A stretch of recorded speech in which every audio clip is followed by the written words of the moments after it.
Hey, what is up, everybody? So today, the Packers and Colts had a joint practice. So I want to go over all the different updates from this practice. The Colts and Packers do play on Saturday in a preseason game, and so today was just the joint practice before that game on Saturday. If you guys are new to the channel, I put up Packers content, covering the news, things like that. So if you want to subscribe, feel free to down below.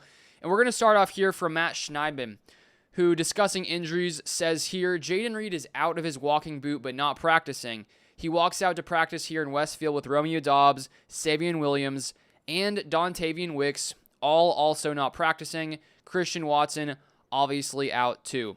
So unfortunately, the Packers have been dealing with a ton of different injuries. I mean, their receiver core currently is pretty decimated, and I guess that's 5 different guys who are currently missing at wide receiver. So clearly not something that is something you want to see happening. And then here from Wes Hodquist, who gives some more updates. Welcome to Packers training camp practice number 15.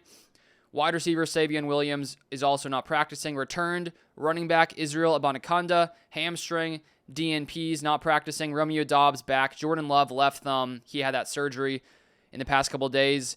Zane Anderson, knee. Xavier McKinney, calf. Wide receiver Jayden Reed, foot. Wicks, calf. Nate Hobbs, knee. And then on the pup, wide receiver Watson, defensive end Oliver, and offensive lineman Williams. So hopefully, there's still a few weeks left until the regular season starts, and hopefully a lot of these guys will be back by then, because these are a lot of key players. It seems like Love should be fine the next couple weeks, but we'll keep an eye on all these different guys. Then here we have a little bit on Romeo Dobbs and his injury from Matt Schneidman. Matt LaFleur says Romeo Dobbs probably won't practice today after sustaining a back injury in Tuesday's practice. Nothing too concerning, he said. LaFleur actually said he thought Dobbs was going to practice before getting a text not long ago that he probably wasn't. So it seems like Dobbs' injury should be one that he's able to recover from pretty quickly. And then here from Mike Spofford, Golden almost impossible to cover one-on-one when he makes inside-out or outside-in moves at the line. He beat Colts top corner Charvarius Ward easily on his first rep. Any type of free release gives Golden all he needs. And I saw some of those clips going around on X, and Matthew Golden, he's going to be fun to watch this year just when it comes to his ability to get open so quickly, and especially with all these other receivers injured, and we'll see who can play once the season starts. Golden's going to be a focal point. I think we already knew that with the Packers investing with such high draft capital in Golden, but he's looking real good. Then here from Weston Hodquist, who says a pair of good run fits by Simmons and twos. Rashawn Gary came to practice, gets a sack of Richardson and team. And then Oladapo, Williams, and Bullard all with the ones and nickel. And of course, Anderson and McKinney both out at safety. And so Oladapo comes in there with Williams. And then for Mike Spofford, Colts linebacker Franklin shoots gap on first Jacobs run. No way to know if he gets him down. If not, Jacobs was around the edge. Latu with the sack of Willis on first pass play. Colts blow up first Wilson run. 2 incomplete passes downfield. Rough start for Packers, ones on offense. Jacob Monk rotated in at right guard. So, Love's not practicing. And we also have 5 other wide receivers not practicing. So, I wouldn't say I'm too concerned. The Packers offense was having some issues today. Love's not out there. Obviously, that changes everything. And then from Ryan Wood here, good start for Packers defensive line against Colts offense, especially against the run. Then Rashawn Gary comes around the edge for a sack. And we saw last year, the Packers defensive line, really, really solid against the run, not quite as effective against the pass, pretty inconsistent pass rush. And that's the one area where I think is a big question in my mind, because if the Packers can get better in that area, this defense can, I think, get to another level, force more pressure, things like that. Then from Weston Hodquist, who says, and now Van Ness gets around the left tackle for a sack of Jones.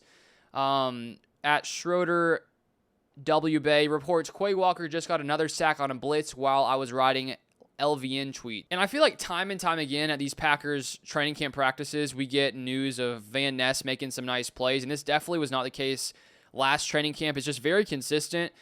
And so, if Van Ness can take that year 3 jump, that's going to be, a game changer for this Packers defense that I think has been hoping that Van Ness could have gotten there last year. Wasn't very effective. But if he can keep this up coming the regular season, this Packers pass rush should be able to be much better than last season. And then Quay Walker there getting a sack as well. Then for Mike Spofford, red zone work. Check down to Fitzpatrick and left flat. Misdirection. Jacobs' run goes nowhere. Willis boot right run. Hole for Wilson, who lowers his pads. Brooks follows by dropping his pads at goal line. Front pylon for Heath is well defended. Colts D, as expected, has edge versus Packers O, missing Love and several wide receivers playing out that way. So it really seemed like both defenses were playing really good football. The offenses seemed to be struggling. And I mean, it's understandable for the Packers offense. I think that the Colts offense, with their quarterback situation a little more up in the air than the Packers when they have Jordan Love. Then for Mike Spofford, back to ones, Golden open on deep cross, but Willis overshoots him. Then hits Hardman on similar route next play, but flag at the snap is on Green Bay. Walker rotating in at left tackle. Another pre-snap flag on Green Bay. Hicks breaks free shallow, and Willis puts it on him with room to run. Passed for Kraft, broken up. And so Malik Willis was really good when Jordan Love went down last season. And in that sequence, it seems like he has one overthrow, but then a couple other nice passes. And, hopefully Love's thumb is fully good week one, which it sounds like from what the Packers have said that it should be.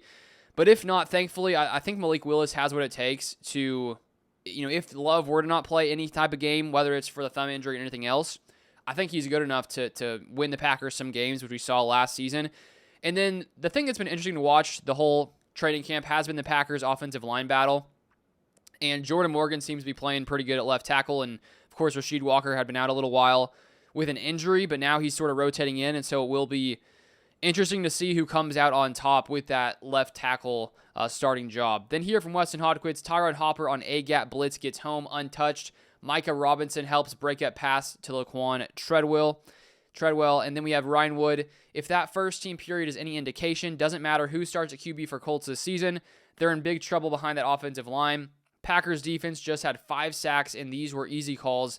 Jeff Hafley has to be awfully happy with that. So the one area where the Packers really had a weakness was getting consistent pressure on the quarterback. And so it's good to see that it looks like they're progressing. I mean, when you have them facing another offense, it's good to see them having success there, where they seem to have, they've been pretty successful against the Packers offense, but it's good to see them doing it against another team here. Then from James Boyd here, who says, Packers defense is dominating the Colts in 11-on-11. The trenches have been a real problem so far. Anthony Richardson and Daniel Jones are dealing with constant pressure. Doesn't matter if it's the first string or second string. Then for Matt Schneidman, just disjointed first 11-on-11 period for Packers offense. Penalties and incompletions. One notable completion was Taylor Algersma having plenty of time to hit Isaiah Nair for a big gain down the left side. Understandable given Packers without quarterback and 5 wide receivers, but still not pretty. So Packers offense continuing to struggle as well as the Colts offense. Then from Ryan Wood, Colts finally get into the end zone in their 6th rep inside the 15. A 3-yard run against Packers defense on 3rd and goal. Something good had to happen for that offense. Next snap, football sails high over Anthony Richardson's head. This is very one-sided. So the same theme continued most of practice. Then from Wes Hodquist, who says, this was the defense in a nutshell today. Rashawn Gary with pressure. Mitchell drop downfield turns into Keyshawn Nixon interception. On next play, Bullard strips Mitchell and Evan Williams recovers it. So the Packers secondary making some nice plays. And hopefully Nate Hobbs will be able to go once the season starts. But even if he weren't for whatever reason, Bullard seems to be taking, a nice step forward coming into year 2. And, the Packers, I think, have enough depth to, if Hobbs were to miss more time, to sort of make up for it. Then from Ryan Wood, Jonathan Baldwin picks a deep pass from Anthony Gold from Anthony Richardson. Well, it wouldn't have been a pick if Brenton Cox Jr. hadn't sacked Richardson first. This is pure domination from Packers defense. Then here from Weston Hodquist, Lucas Van Ness sack again. So, Lucas Van Ness, his name just keeps coming up time and time again, and I hope that continues once the regular season begins, because I think, sometimes you can have guys going off in training camp and you hope it translates, but I just feel like with the amount of, hype or, just positive news that's come out with Van Ness, that I just have a feeling it's going to translate. We'll have to sort of see if it does. Then from Weston Hodquist, Sorrell sack of Richardson, and he just dirts it. I'm also standing next to Bubba Watson. So Sorrell is a guy that, as a 4th-round pick, the Packers have had a lot of success in the recent past with 4th-round picks, Zach Tom, Romeo Dobbs, Evan Williams, and we'll see if Sorrell can be that guy in his first season. Then for Matt Schneidman, Brandon McManus just hit a 70-yard field goal that bounced off the crossbar and in. Wasn't during a live period. They were just messing around, but, I mean, a 70-yarder, I saw some guy the other day hit one in the preseason. Can't remember who it was. But, I mean, great to know that your kicker can make it from 70 yards if you need to test that out. I don't think you typically would. But, hey, if you can make it from 70, why not try, 60, 65-yarder if you need to? Then for Matt Schneidman, Packers just kicked 8 field goals during live team period. McManus makes all of them, and Mark McNummy also makes all 3. So good news for the Packers kickers. And then for Matt Schneidman, it's not pretty for the Packers offense today. 4 and out for the starters in 2 minutes with 3 incompletions and a sack. Sounds like both defenses are winning the day. Then from Weston Hodquist, Isaiah Simmons just picked off Daniel Jones to end 2's 2-minute. So I'm curious to see, how much playing time Isaiah Simmons gets in the regular season. Because I think he's had some, nice plays during camp, but also some not so great plays in the preseason game, the last game. And the Packers have a ton of other really solid linebackers. And so that's going to be, the competition to keep watching as we, get closer to the end of training camp. Then finally here from Weston Hodquist, Elgersma to Wilson on 3 straight passes to start 2 minute, getting to midfield with 30 seconds left. 4th completion in a row to Sims, and then throws ball away. Drive ends with a sack. That's it for joint practice. Both sides played fair. So for the most part, both defenses dominating. I think that's a good sign for the Packers defense. Now, if Love had been out there, if all the receivers had been out there, and we had these same type of reports of the offense struggling, you'd say this is problematic, this is concerning.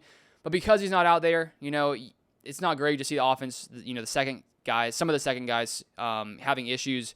But at the same time, it's not necessarily that worrisome to me. So we'll see if Love can get out there next week and keep an eye on sort of all those injuries as they try to get back soon. But if you want more Packers updates, feel free to subscribe down below, and I'll see you guys next time.